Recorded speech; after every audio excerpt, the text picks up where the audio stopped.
ज्येष्ठ सदस्य एकनाथराव खडसेजींनी हा जो प्रश्न उपस्थित केला त्या अनुषंगानं आपल्या मार्फत सभागृहाला मी माहिती देतो।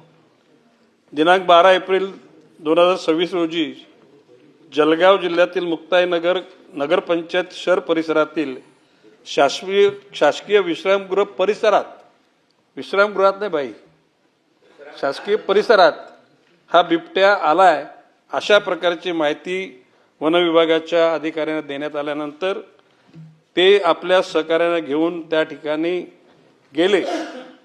आता ज्या वेळेस एखाद्या शहरामध्ये सभापती महोदय बिबट्या आला किंवा वाघ आला अशा प्रकारची परिस्थिती निर्माण होते, त्यावेळेला तिथे हौशे गवशे नवशे अशा सर्व प्रकारचे लोक जमा होतात। ते नंतर सांगतो मी, ते नंतर सांगतो ना मी। सन्माननीय सदस्य एकनाथजी खडसेंनी सांगितलं की हिरोगिरी की चमकोगिरी हा मी शब्द वापरत विशेषण वापरत नाही, परंतु तिथे बरेचसे लोक गेले होते।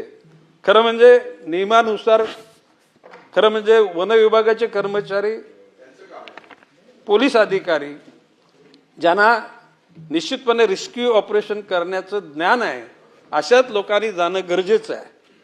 आणि भविष्यकालामध्ये सभापती महोदय अशा प्रकारचे सर्वसामान्य लोकांना सुद्धा अवगत करण्यात येईल की अशा प्रकारची घटना घडल्यानंतर त्या ठिकाणी अनावश्यक गर्दी करू नका। काही ठिकाणी हिरोगिरी चमकोगिरी एकनाथजी खडसे साहेबांच्या म्हणण्याप्रमाणे आहे तशा प्रकारचा प्रयत्न करू नका। पण वस्तुस्थिती अशी आहे की ज्याला 10च्या सुमारास ही ज्याला घटना समजल्यानंतर तात्काळ आमचे अधिकारी घटनास्थळी गेले आणि त्यांनी अंदाज बांधल्यानंतर त्यांनी पहिलं इंजेक्शन दिलं, हा ट्रँक्युलायझर दिलं। त्या इंजेक्शन ते झायलिझिन अशा ते आणि 2 आहेत, ते केटामाइन नावाचं दुसरं इंजेक्शन आहे। परंतु एकूणच प्राण्याचं वय, त्याचं वजन लक्षात घेऊन ते इंजेक्शनची मात्रा दिली जाते। दुर्दैवानं त्या प्राण्याची जी शक्ती किंवा त्याचा आकार न समजता अधिकारी वर्गाने कमी प्रमाणामध्ये इंजेक्शन दिलं गेलं आणि म्हणून त्याला बेशुद्ध करण्याची प्रक्रिया थोडी लांबली आणि मग पुन्हा परत एक इंजेक्शन देण्यात आलं। त्या ठिकाणी इंजेक्शन दिल्यानंतर 15-1 मिनिटं तरी लागतात तो बेशुद्ध होण्यासाठी, परंतु अतिरेक घडलेला असतो, उत्सुकता असते आणि त्या ठिकाणी वातावरण तिथं अनकंट्रोल असतं। त्या ठिकाणी त्या समूहाला कोणी लीडरच राहत नाही, प्रत्येक जण सगळी लीडरशिप आपलीच तिथं तयार करतात आणि मग अशा परिस्थितीमध्ये वन विभागाचे अधिकारी, पोलीस अधिकारी सुद्धा त्या ठिकाणी फक्त त्या बिबट्या असेल, वाघ असेल, त्याला रेस्क्यू करणं त्यांचं पहिलं प्रथम कर्तव्य असतं आणि त्याच्यामुळे त्याची ती प्रायोरिटी असते। ही गोष्ट खरी आहे की ज्या वेळेस तो अर्धा बेशुद्ध अवस्थेत असताना त्याचं सांगतात ते लोक, तो शहराच्याकडे यायला निघाल्यानंतर अधिकारी वर्गाने त्याला प्रिव्हेंट करण्याचा प्रयत्न केला गेला आणि प्रिव्हेंट केल्यानंतर एकनाथजी खडसेंच्या म्हणण्यानुसार मी पण त्याच्या मताशी अर्धसहमत आहे। अर्धसहमत अशासाठी की खरं म्हणजे तुम्हाला ती लाटेकाटे हातात घ्यायची गरज नाही।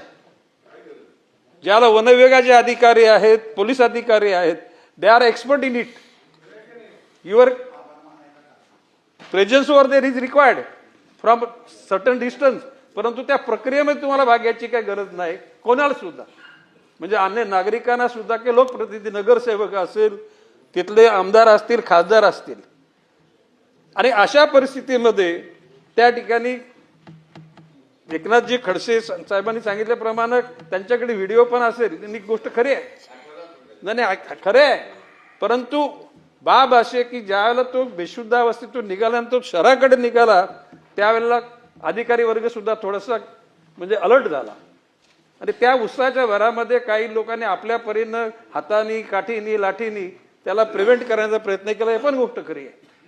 परंतु एकनाथजी खडसेंनी या ठिकाणी जी माहिती दिली ती गोष्ट खरी आहे की अशा प्रकारच्या वन्यजीव संरक्षण अधिनियम 1972 कलम 11 नुसार संरक्षणार्थ किंवा अन्य व्यक्तींच्या संरक्षणाकरता सदहेतूनं सद्भावनेनं वन्य प्राण्याला अडवणंच नाही, जखमी करणं नाही, उद्याला तुम्ही ठार मारलं तरी सुद्धा कायद्यामध्ये त्याला संरक्षण आहे.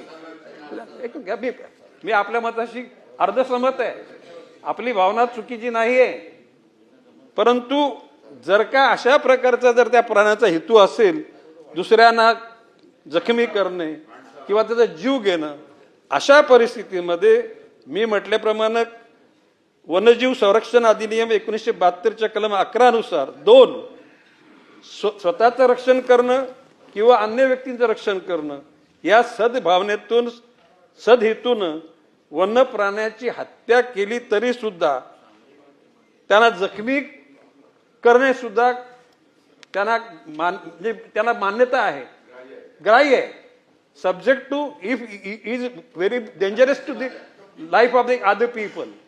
आणि म्हणून या ठिकाणी आपण म्हटल्याप्रमाणे सुरुवातीला आम्ही असेल अशा प्रकारची म्हणजे तो त्याचा हेतू असेल प्राण्याचा, परंतु हेतू तसाच होता असे निष्पन्न झाले. आणि त्या ठिकाणी फॉरेस्टचे RFO, तिथले पोलीस इन्स्पेक्टर, तहसीलदार अशा प्रकारचे उच्चस्तरीय अधिकारी त्या ठिकाणी होतेच.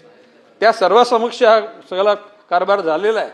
परंतु खडसे साहेबांच्या मताशी मी अर्ध्या रस्त्यापर्यंत सहमत अशासाठी आहे की हा औषध की त्या ठिकाणी कोणाला हिरोगिरी चमकोगिरी करण्याची गरज नाही. आणि भविष्य काळामध्ये अशा प्रकारची हिरोगिरी चमकोगिरी केली तर अशा काठी लाठी जर हातात धरली तर त्या लोकांच्यावर कारवाई निश्चित केली जाईल.